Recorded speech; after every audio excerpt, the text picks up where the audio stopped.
ഞാനൊരു 5 മിനിറ്റ് ആയിട്ട് തല ഇങ്ങനെ പിടിച്ചുകൊണ്ട് എനിക്ക് തല കെട്ടാനുള്ള ഒരു സാധനം നോക്കിക്കൊണ്ട് എന്തെങ്കിലും ഒരു സാധനം നമ്മൾ നോക്കുമ്പം അത് കാണില്ല. ഒന്നുമില്ല. ബാഗ് ആക്രിക്കട പൊളിക്കാൻ പോവാണ്.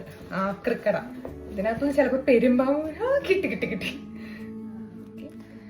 തല ചട്ടി പോലെ. ഹാപ്പിയാണ്. എന്തായാലും പുറത്ത് മഴയാ, അപ്പൊ എങ്ങനെയൊക്കെ കെട്ടിയാലും തല ചട്ടിയാവും. അപ്പൊ അതിന് മുന്നേ ചട്ടി ആക്കിയിട്ട് പുറത്തിറങ്ങിയാൽ അത്രയും നല്ലത്. ഇവിടെ ഇപ്പൊ ഇലക്ഷനൊക്കെ ആയതുകൊണ്ട് ഇങ്ങനെ കുറെ സീൻസ് ഒക്കെ ഇപ്പൊ കാണാം കേട്ടോ, പ്ലക്കാർഡൊക്കെ പിടിച്ചിട്ട്. അപ്പൊ വർക്കൊക്കെ കഴിഞ്ഞ് ഒന്ന് ഫ്രഷ് ആയി സാധാ ഡ്രസ്സിലേക്ക് മാറുമ്പോൾ കിട്ടുന്ന ഒരു സുഖമുണ്ട് എൻ്റെ സാറേ, അതാണ് ഏറ്റവും വലിയ സുഖം. ഇപ്പൊ 2 ദിവസമായിട്ട് വെറൈറ്റിക്ക് സെറത്തിന് വരെ ഞാൻ കാസ്ട്രോയിലാണ് കേട്ടോ മുഖത്തിടുന്നത്. അപ്പൊ ഡിന്നർ കഴിഞ്ഞാലും വയറ്റിൽ എവിടെയെങ്കിലുമൊക്കെ സ്ഥലം ഉണ്ടാവുമല്ലോ. അപ്പോൾ നമുക്ക് സ്നാക്സ് ഒക്കെ കഴിച്ച് ഉറങ്ങുന്ന വരെ ഏതെങ്കിലുമൊക്കെ വീഡിയോ ഒക്കെ കണ്ടുകൊണ്ടിരിക്കും.